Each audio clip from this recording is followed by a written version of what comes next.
Okay, we're going to go ahead and get started. My name is Jennifer Nichols. I'm an associate librarian at the University of Arizona, and we're so glad you could join us for CLAPS this week. Today, we're here with Veronica Arellano Douglas and Natalia Kapacinskas from the University of Houston Libraries for modeling interdependence for student researchers. This is the last session of today, and I want to make sure to invite you back for our final day tomorrow. Please join us for lightning talks and a closing keynote. I'm going to turn it over to Veronica and Natalia, and let me know in the chat if there's any technical things I can support you with. Thank you. Hi, everyone, and thank you so much for joining us today. We are really looking forward to having this discussion about modeling interdependence for student researchers. My name is Natalia Kapacinskas, and I'm a teaching and learning librarian at the University of Houston. And I'm Veronica Arellano Douglas, head of teaching and learning, also at the University of Houston Libraries. So before we begin, we wanted to offer a land acknowledgement. So we are currently presenting from our offices at the University of Houston's main library, which is the MD Anderson Library. We're located in Houston's 3rd Ward, a historically and currently predominantly African-American community. Our campus borders the city's 2nd Ward, which is home to a predominantly Latine or Latinx population, and it sits on the unceded lands of the Ata, Apa, Ishak, Tapilum, Kwahutekan, and the Sana Band of the Tonkawa tribe and Karankawa nations.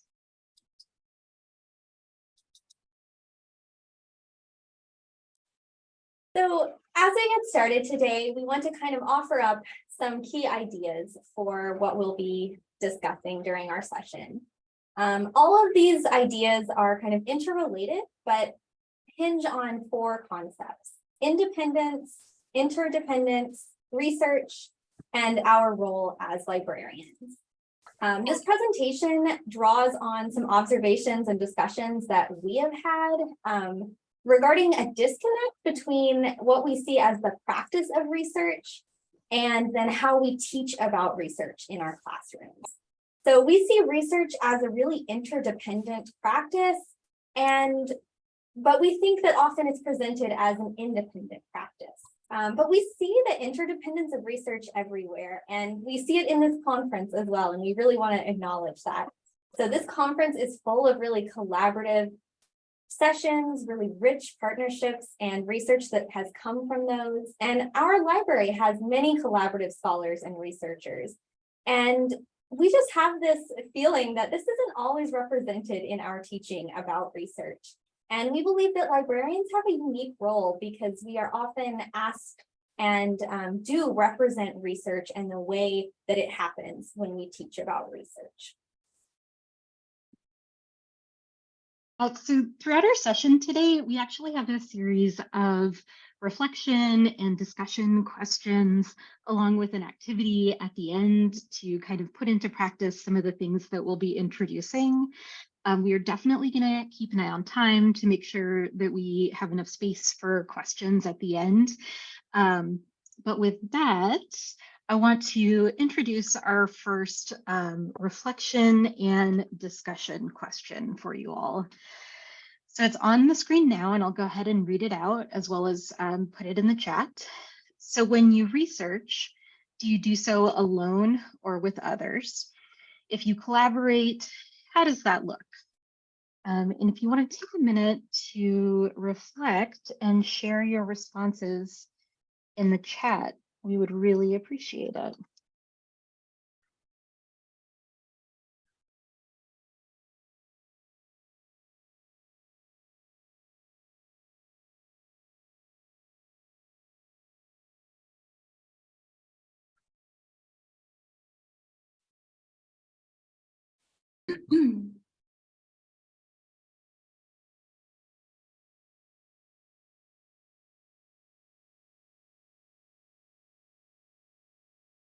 Okay, so we see some responses coming in the chat. Initially researching alone, collaborating on the final project, almost always with others, some who do mostly collaborative research, some who do a combination or a mix of both.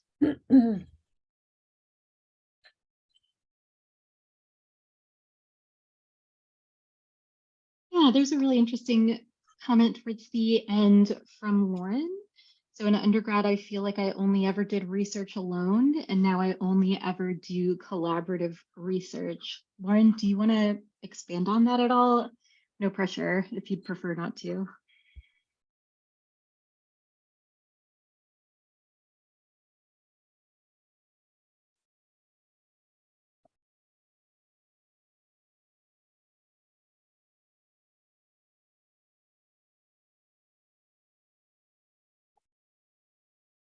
Okay, I see a lot more about collaborative projects as a librarian, and I feel like that that is something that we see a lot within our profession and is definitely on display at this conference. Isabel, mostly alone or collaboration with students seeking specific sources? Absolutely. Oh, Lauren, you expanded a bit. So work in undergrad was always assignment-based and not inquiry-based, and that really changes things for you. Yeah, absolutely. There's something about inquiry that makes it such a collaborative process. I love the comment from Kendra about finding communities of people doing research. So even if it's not a collaborative project, having people to discuss with. Thank you so much for sharing that. Yeah, and Sonia, I'm so sorry to hear that it's always alone. But oh no, you wrapped up a project that reaffirmed all the negative aspects of group work of your K through 12 experience. Okay, hey, we're here to be honest. April talking about how some of her most impactful projects literally could not have been done alone. Excellent. Thank you all for sharing. We really appreciate hearing your perspectives on these questions. And please continue to leave those in the chat as we continue on in our presentation. And I should also say that if you have questions along the way, please do leave them in chat. We'll try to keep an eye on that and answer those either as we go along or if not towards the end. Okay, so as we continue on today, we really want to spend some time defining the concept of individualism because it's really central to the way that we're exploring ideas around independence, interdependence, teaching research as librarians, all of the things that we'll be talking about today. And for that, we're drawing on definitions of individualism from two texts.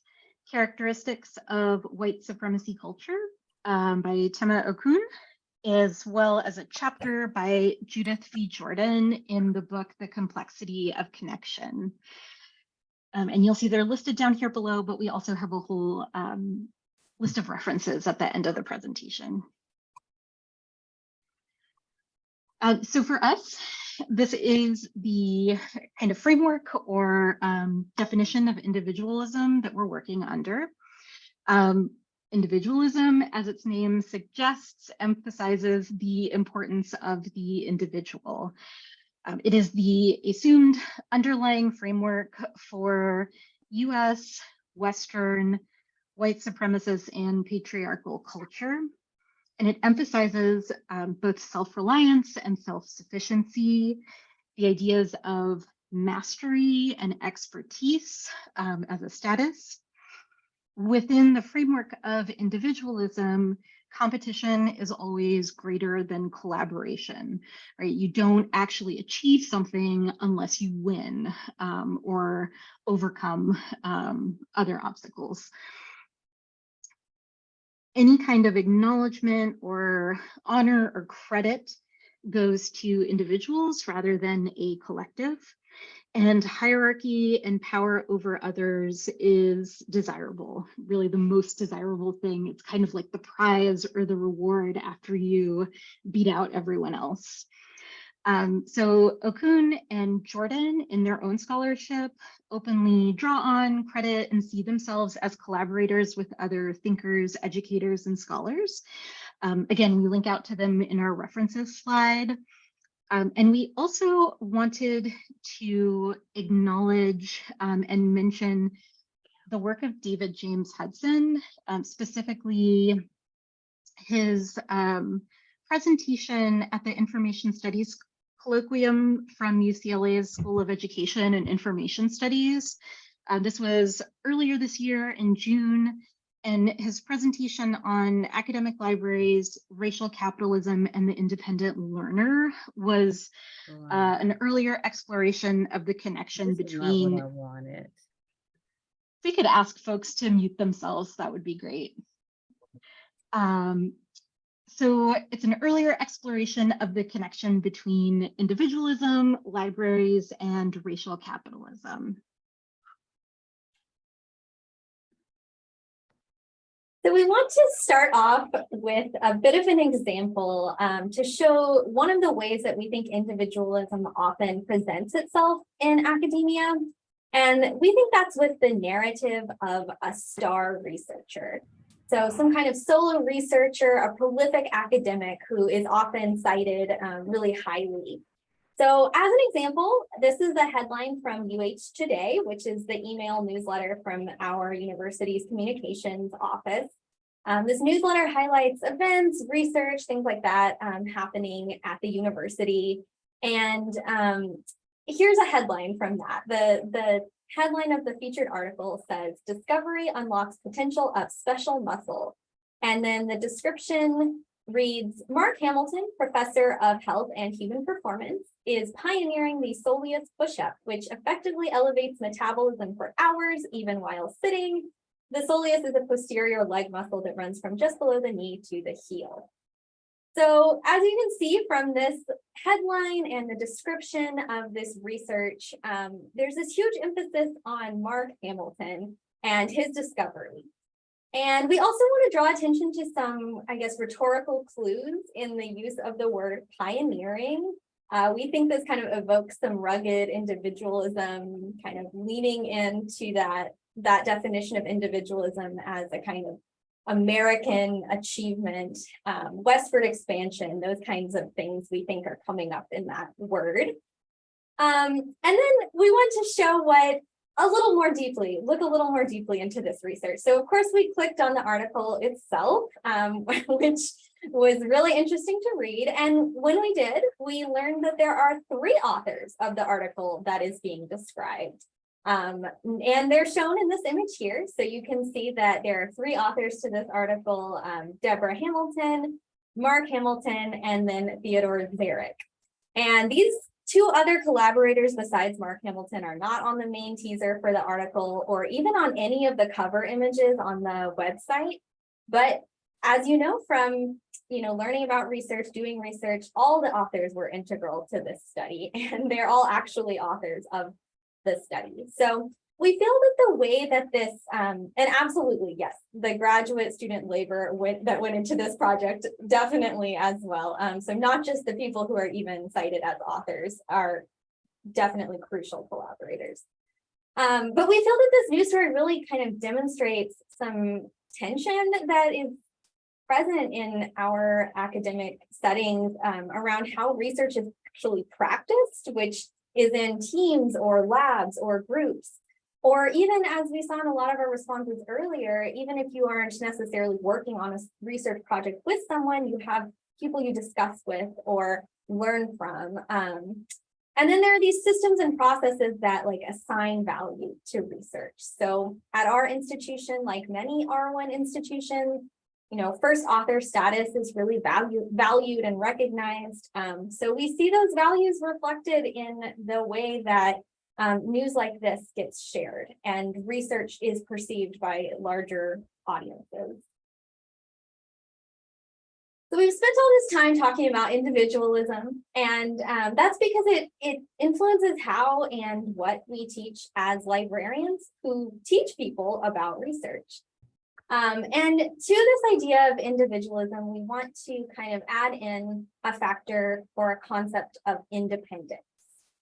So when we were preparing this presentation, when we were first brainstorming these ideas, we found ourselves using individualism and independence as words interchangeably. And we had to really stop and consider like what we meant by each of these words and if they really were interchangeable. So we came out of that discussion with the kind of understanding that we think independence is an extension of individualism, and it's valued within the framework of individualism, and it seems to be the manifestation of individualism that might appear the most strongly in our teaching. So we think this idea of independence comes up in a variety of ways when we teach. Some of these ways might be more intentional. So I know that I have definitely used all of these phrases, saying things like, try this concept on your own now, or use your own judgment about a source. And then I often put into a lesson plan like independent search time. And we think that these are, intentional, but they're also coming from the way that we've seen other people model teaching. That also really largely, I think, comes from the way that instructors might design their assignments, or they might talk about research. So those seem really familiar, and they seem like, a go-to way to present some of these concepts when we talk about research or different parts of the class. So other times, independence kind of maybe unintentionally or subliminally works its way into our teaching. And this is coming from a few places. So things like the information literate individual or learner, the way that person or being is represented in our professional standards or documents, in the framework for information literacy. This is something that David James Hudson also discusses in his talk, so shout out there. There's other things that we might do, like just say something like, oh, when you're working on this on your own later, when talking about an assignment or a research task. And then finally, this kind of idea of information literacy as a preparation for workers for a knowledge economy. So this workforce preparation mentality. So we want to acknowledge that sometimes it is okay or even needed to work on your own, to work individually. So we don't think that every moment of independent work is not valuable or not important. But we do want to kind of challenge this idea of solo work and independent work as the best way to do things, and to kind of mention that we acknowledge that it can aim to separate people from community, from existing scholarship, from work that's come before them. And we think this can be really harmful. And we will kind of revisit this at a later point in the presentation. But that's kind of where we're going with these different ways that we see independence coming up. Okay, so we've talked a lot about individualism, and we really see this idea of interdependence as an antidote to the kind of framework or framing of individualism and the way it shows up in our teaching. Again, this is another word that we wrestled with in preparation for this talk. We're both English majors. We're both like really persnickety about the words that we use.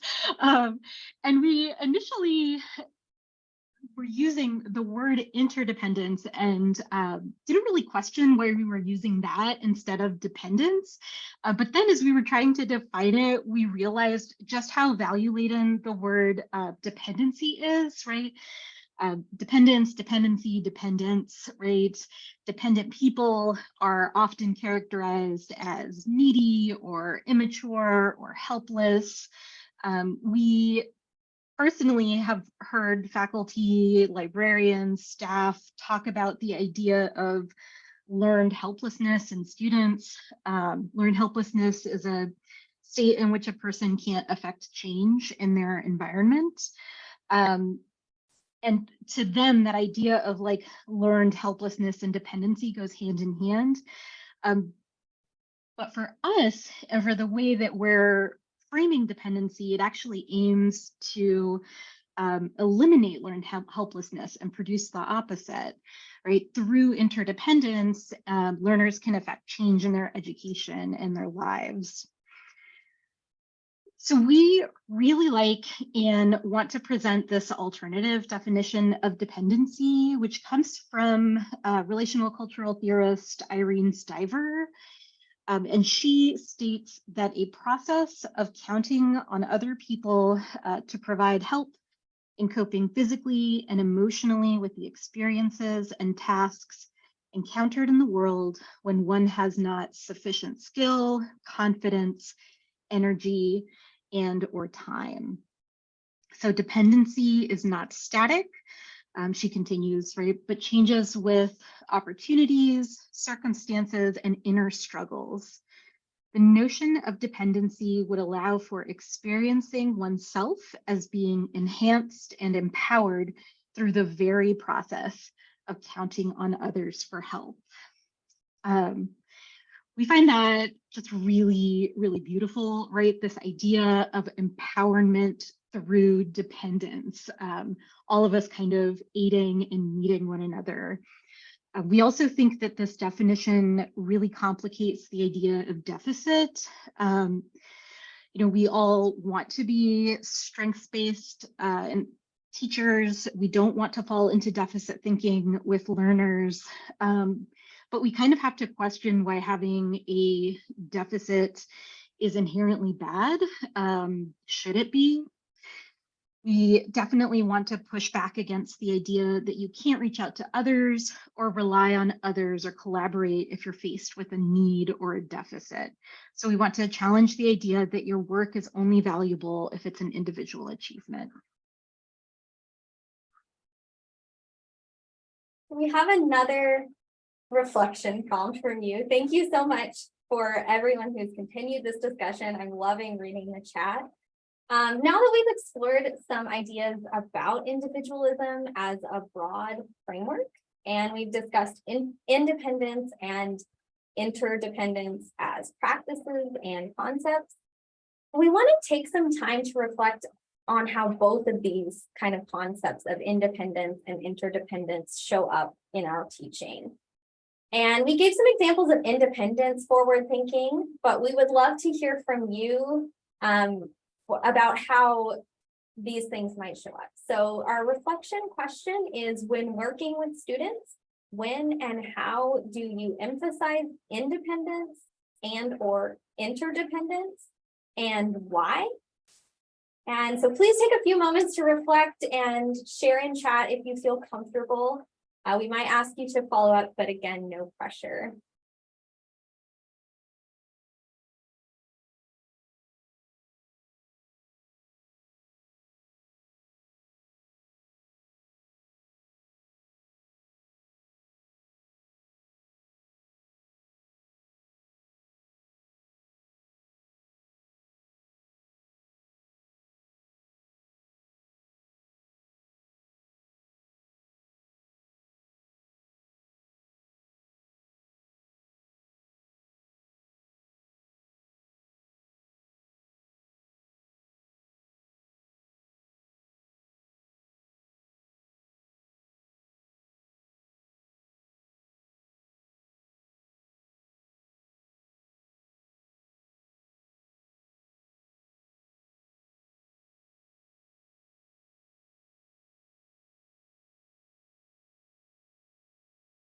Yes, thank you, Michael. It is definitely challenging to reflect on this.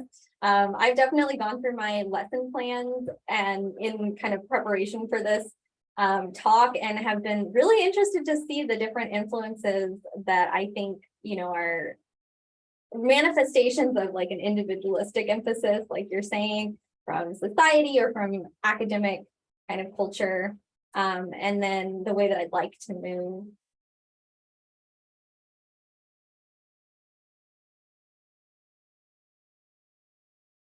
Natalia, did you see that? There's a comment. I don't know if I'm pronouncing your name correctly. Please correct me if I'm not. But Ed, who's coming from School of Education, we talked about this, the like I do, we do, you do sequence, because it's one that we remember quite a bit. And I love the idea of we share our do, which yeah, I don't think it's clunky at all. I like it. No, I really like it. Thank you so much for sharing. I feel like when I'm reading these responses as a presenter, I'm like reading really slowly. So please jump in. And if anyone wants to share verbally, you're welcome to do that as well.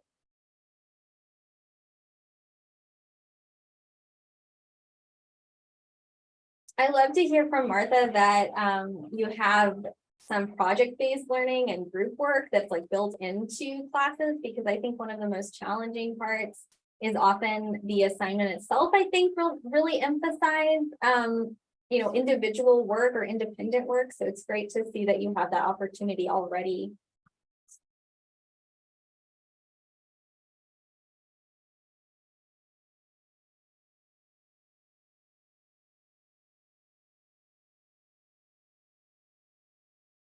And yes, thank you, Ali, for sharing this piece of plagiarism and like academic integrity, because I do think that's one of the most challenging aspects of navigating this.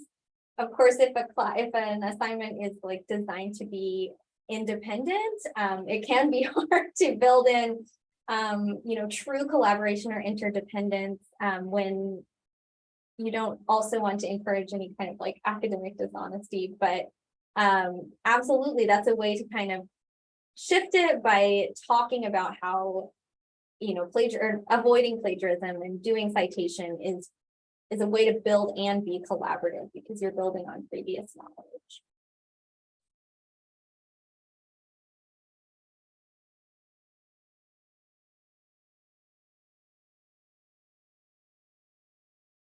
These responses are so fantastic. Thank you so much for sharing.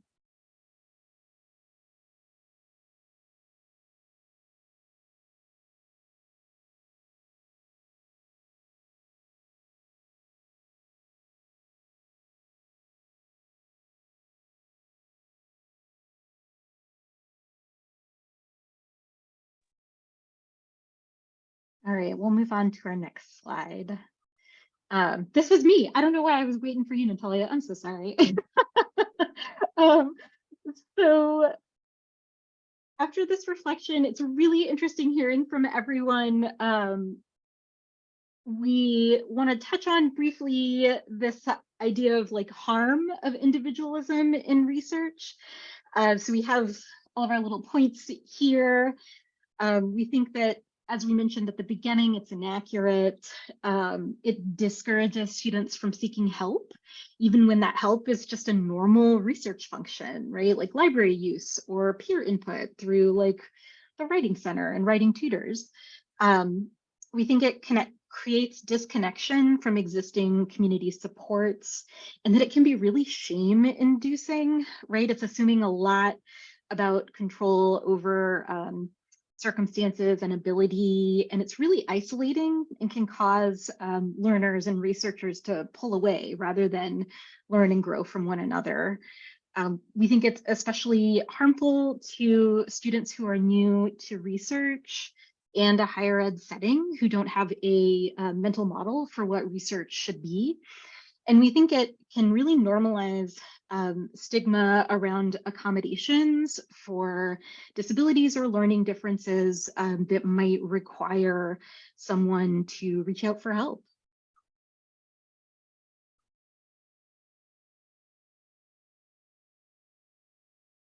All right, I was unable to unmute myself. So moving forward, we wanted to kind of draw from some different models for interdependence, because we know that scholarship and research is so often interdependent and so often collaborative. So we started asking the question, so what does it actually look like to have interdependence as a scholarly value? And what does that mean? So we want to offer some different models of interdependence, and we have this kind of framing for asking about what it would mean to have this as a scholarly value, because we want to ask, how can we teach about it? So I do want to note before we go into all of these different models that we have, that first of all, this is just scratching the surface. We think that there's so many different ways to be interdependent or to be collaborative in research, and probably even more ways to teach about it. We also want to say that these models they come from different people coming from different groups with different identities. So some of these groups of people may have different identities that you may or may not have. And some may want you to share their practices and invite you into them, and others may not, which is totally okay. But of course, as in everything, it's really important to acknowledge your positionality and your privilege within teaching, within the academy.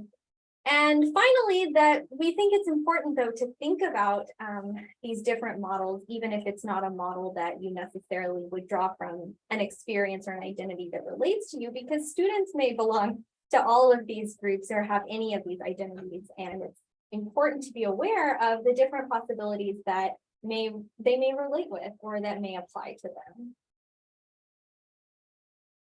So the first model that we have, I think I'm broadly saying that this is coming from critical disability studies. And I want to acknowledge that disability, thinking about disability, writing about disability, theorizing about it is not just confined to disability studies in like an academic setting. There are many activists and people and thinkers outside of academic settings that write about and do scholarship and research about disability. So we have three ideas, I think, that come really clearly from thinking about disability that could be informative for how we teach. And the first is to think about accommodation as a practice of care. And this is coming from a really wonderful and really applicable book as library workers by Jessica Schomburg and Wendy Hybe, called Beyond Accommodation: Creating an Inclusive Workplace for Disabled Library Workers. And they point out that accommodations themselves can be seen as a manifestation of interdependence. They rely on a collaboration of a number of parties to deliver. And in their best light, they can be seen as care. And I want to say that also with the acknowledgement, just as Veronica was saying earlier, that unfortunately they are not always seen that way. And I think that's an important thing to keep in mind as we teach students who likely are disabled and may have disability accommodation.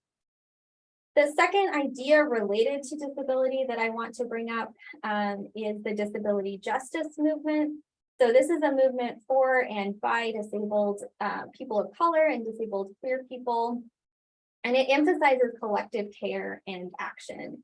And the 10 principles of this movement include, one of those principles is that of interdependence. And in their words, we work to meet each other's needs as we build toward liberation.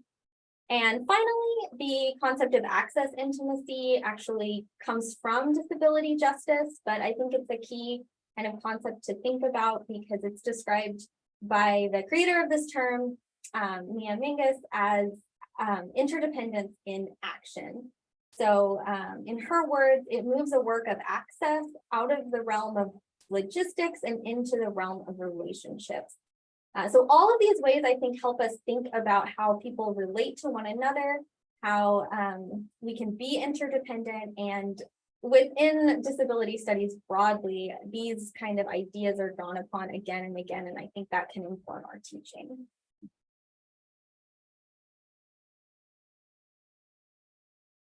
So I want to talk a little bit about relational-cultural theory as a model for independence.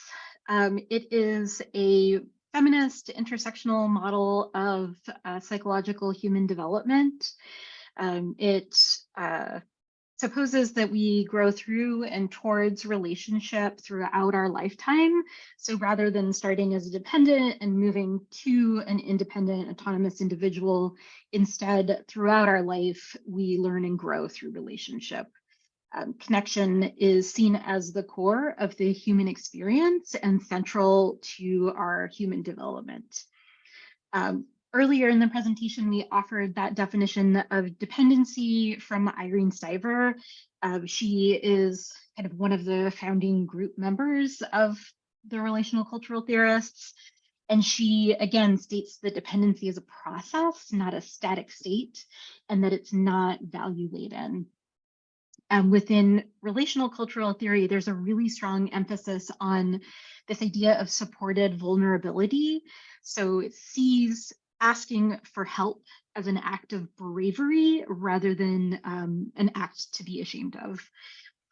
There's a really strong stress on mutuality.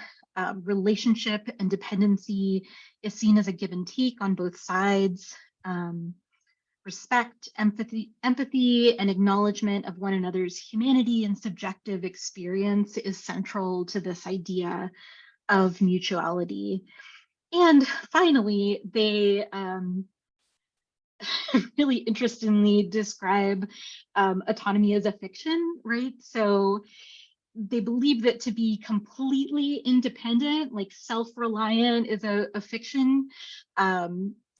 And they frequently gave the example of the husband or partner. Keep in mind, they're writing in the 80s, like early 90s, right? So it's usually the husband they're talking about. And one example they have is the husband who gets a promotion at work and is then like celebrated for this individual achievement. Meanwhile, you know, they're in a therapy session with that person's wife who has spent, you know, all of this time taking care of the family, you know, making sure that the husband has time to devote to work so that they can have this, you know, promotion. So it's kind of a dated example, but it's one that they offer in their writing. And what's interesting about relational cultural theory is that the people who developed it model this own kind of emphasis on relationship through this kind of like joint authorship. And so all of their writings you'll see are like really long multi-author works.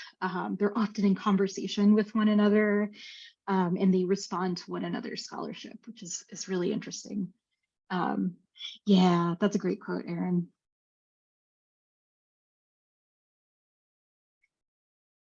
So the next model that we wanted to share is this idea of Indigenous information literacy. And for this, I'm really drawing heavily from Jessie Lawyer's chapter, Indigenous Information Literacy in the Politics of Theory and the Practice of Critical Librarianship, which is a fantastic book, and Jessie's chapter is excellent.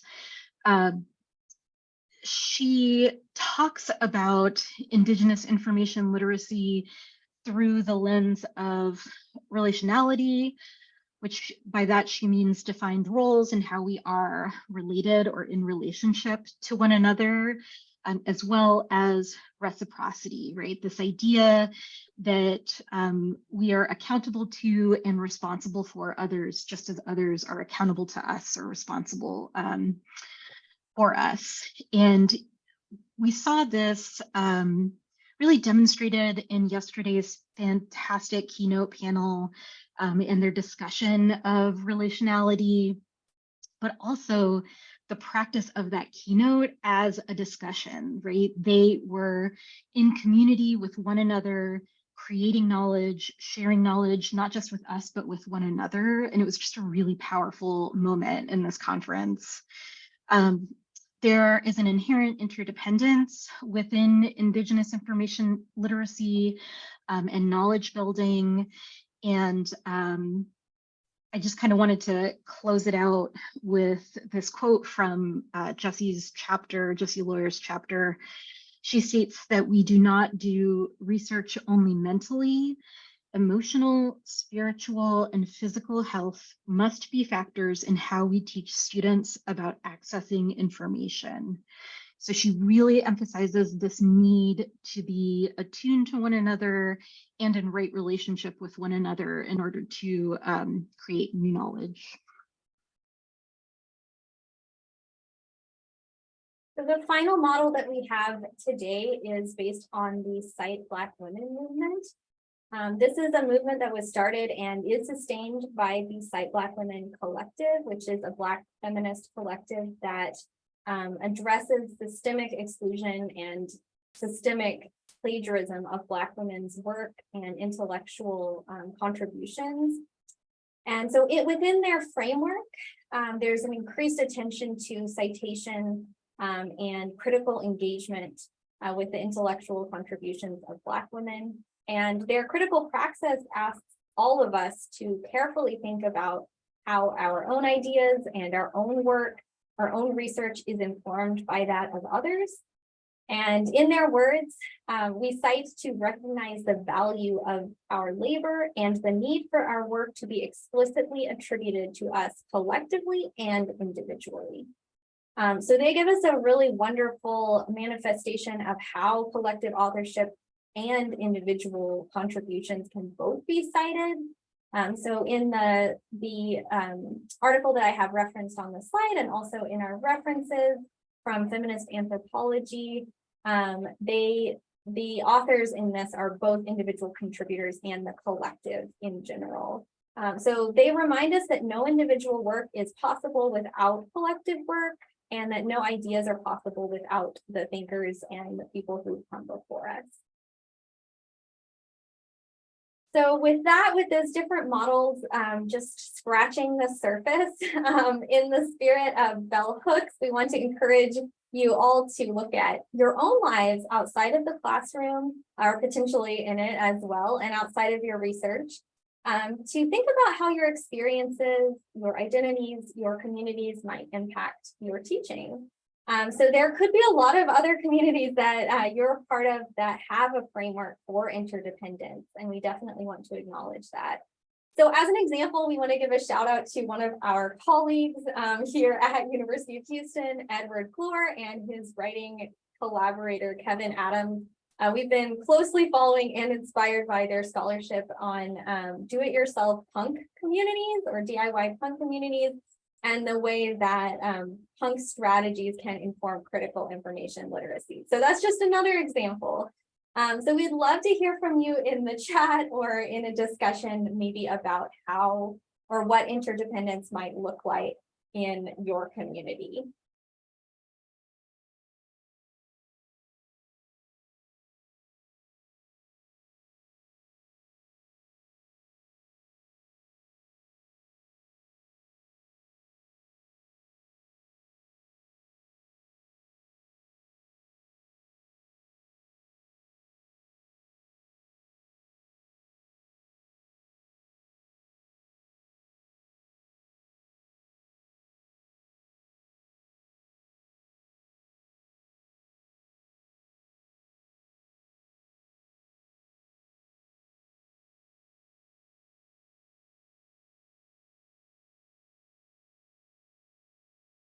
That's also something that you can take some time to think about. It might be something to inspire future thinking. We do have a kind of final activity slash scenario to consider. So maybe we can move on to that. Yeah, just in the interest of time and to kind of give folks a chance to ask questions at the end if you have any, we wanted to sort of present this scenario and have everyone together as a group offer up their own kind of responses.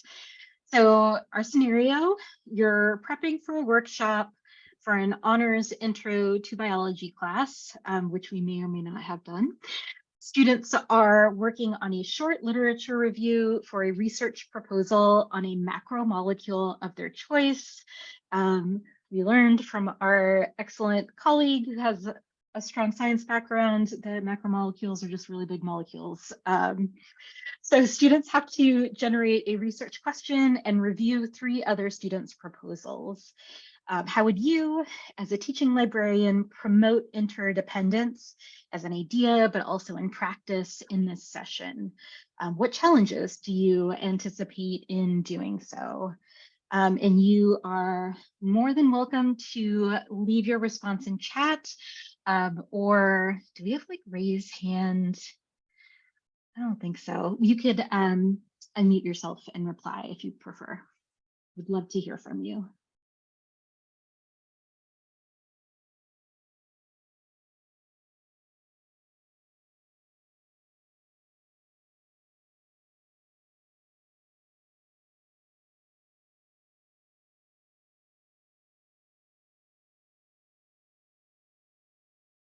Also, thank you so much to Edward and then Lauren for sharing this perspective from climbing. I think that's super interesting.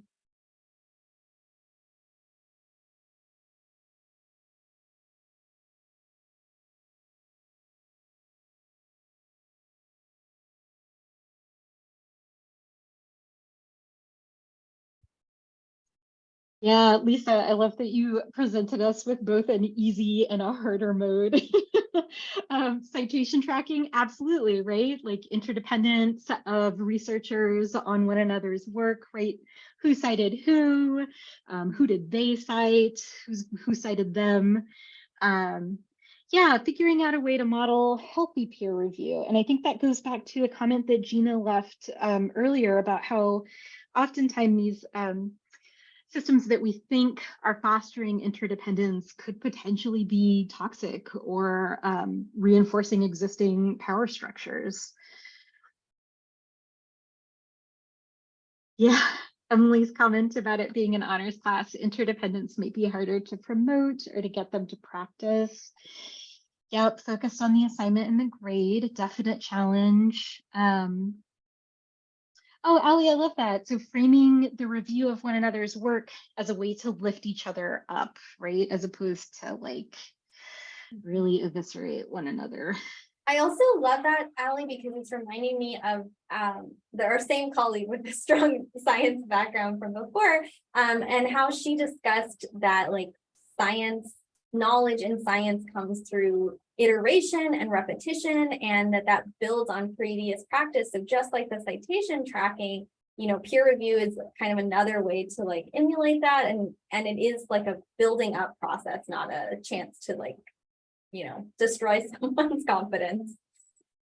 Yeah. Oh, and Lauren, your comment about generating questions as a group points to something that Natalia and I were thinking about for this presentation, which is this idea that like research questions themselves are inherently connected to the work done by others, right? You are reading others' works and you might get inspired to ask your own question. You might want to reproduce that experiment or reproduce and modify in some way.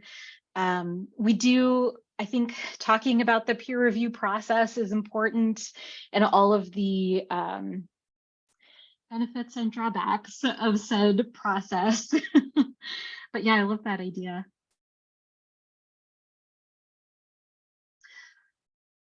Yeah, Alana, that's great. Students could share appreciation for a comment or insight they heard another student share in reference to someone else's work. Yes, I love that. Feedback that helped them in their own reflection or revision. Oh, go ahead.